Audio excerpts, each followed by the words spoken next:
What's up guys, it's Mike Thurston here and we're going to continue on with the top 5 series. Today we're going to cover quads, okay? So these are going to be my top 5 exercises to specifically target the quads.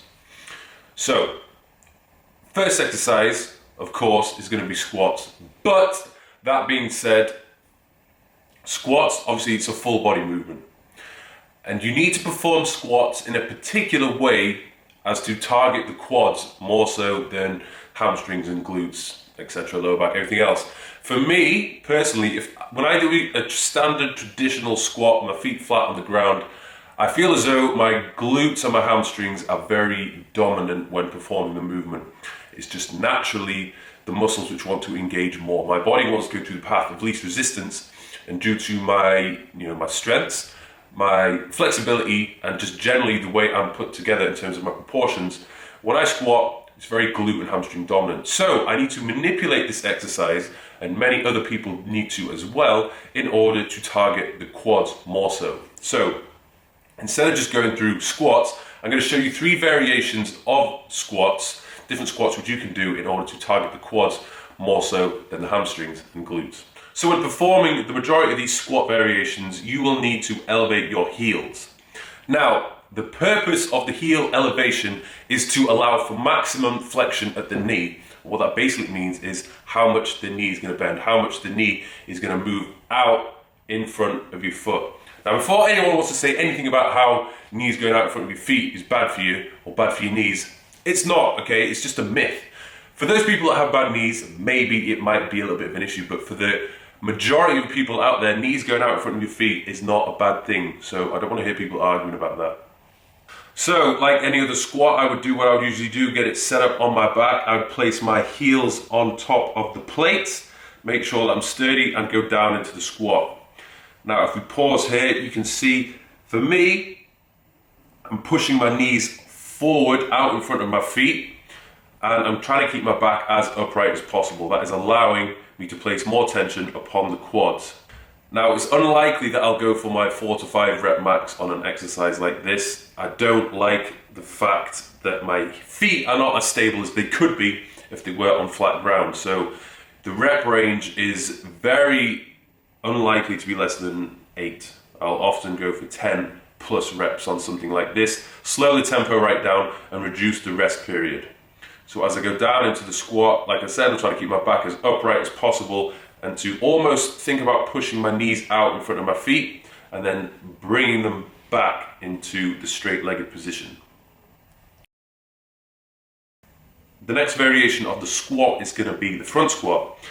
Now, for me personally, when I do a front squat, I like to wrap wrist straps around the bar for grip purposes. I'm not very flexible at the wrists, so I will hold the barbell in this kind of fashion. Heels are elevated once again, and as you can see at the bottom of the movement, it's a similar kind of position. It allows me to push my knees forward in front of my feet, and it allows me to keep my back relatively upright.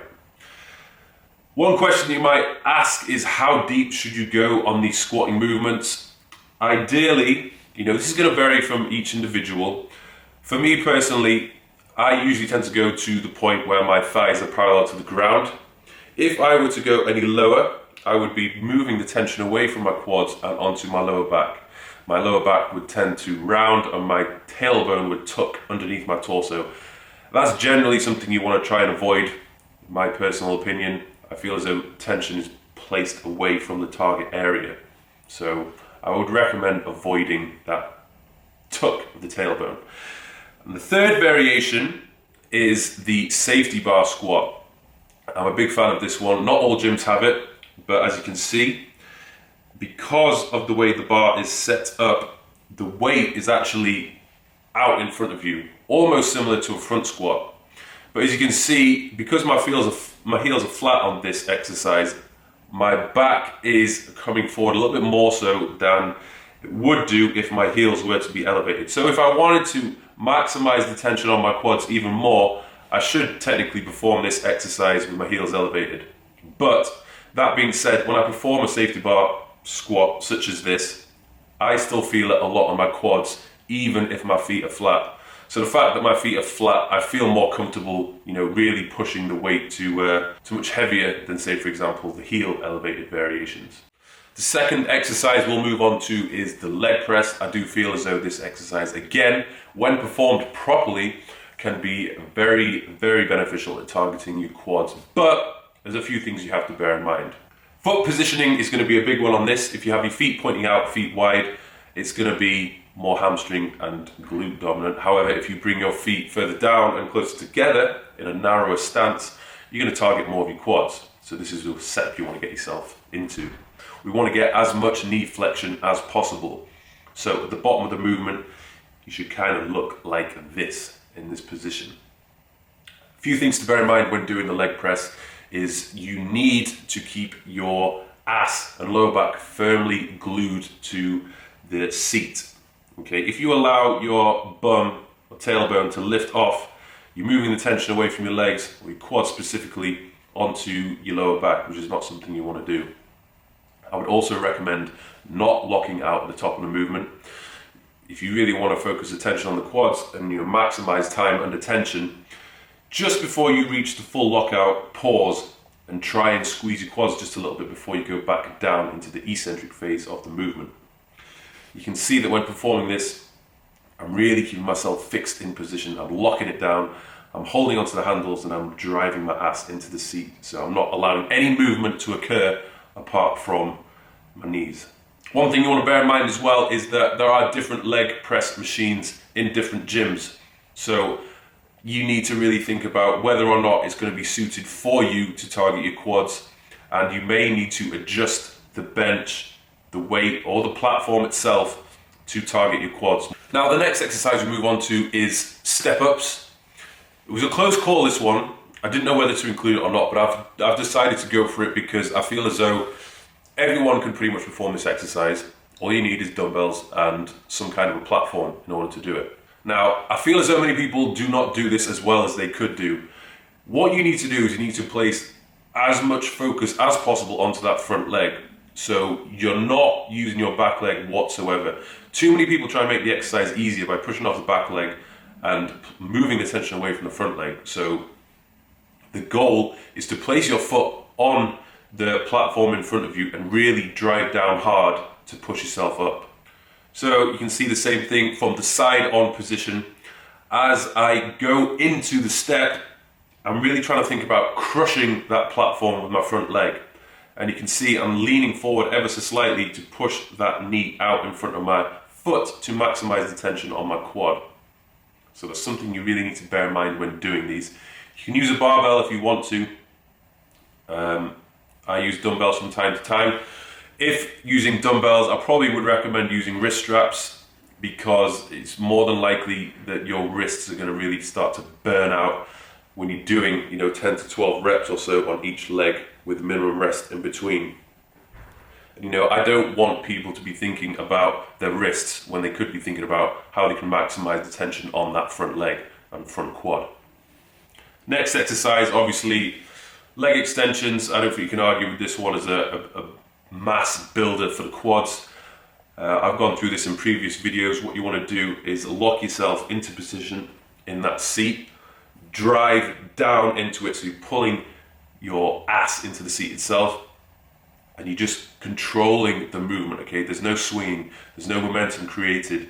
When you come to the bottom of the rep, you really want to stretch your quads to maximize the range of motion, and when you come up to the top, you want to squeeze, contract, and hold. Next exercise we go on to is the heel elevated dumbbell squat.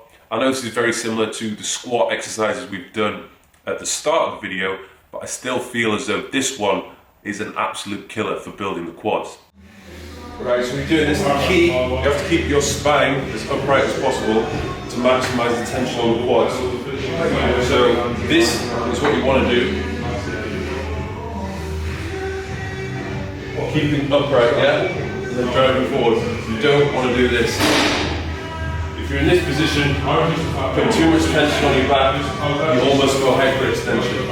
So you want to try and get your knees to come out in front of your feet. Your spine upright.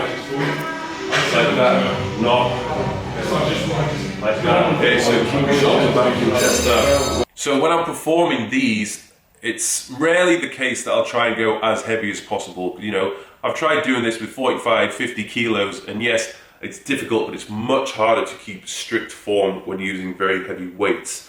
So with this, I would really try and increase or slow down the tempo, especially on the eccentric. So I'm talking like a 3 to 4 second negative, and then coming back up to the top without locking out. So I'm maintaining tension throughout the entire set. And I'm also trying to keep my rest period pretty short when performing these. So this isn't really a strength exercise, it's more of a pump exercise where I'm driving blood into our muscles and going for the higher reps. So it really just becomes a test of your sheer willpower and ability to deal with discomfort, as well as keeping that, you know, strict form, which is crucial when performing this. So there we have it. That's 5 of the top quad dominant exercises I would pick when it comes to my training. There's a few exercises I've missed out on, in particular the hack squat. I do believe the hack squat is very effective. And there's a variation of the front squat machine as well, which I find extremely effective too. I've just not included them in this video. And then lunges.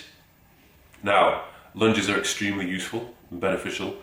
You know, but regardless of what type of lunge it is, whether it's a static lunge, a walking lunge, or a Bulgarian split squat, they're all very effective, but I found it difficult to categorize them specifically into either a quad dominant or a hamstring dominant exercise, because it really is working the entire leg. It's a combination of the quad, hamstring, and glute. Therefore, I'm not going to put it in either one. It's not to say you shouldn't do them.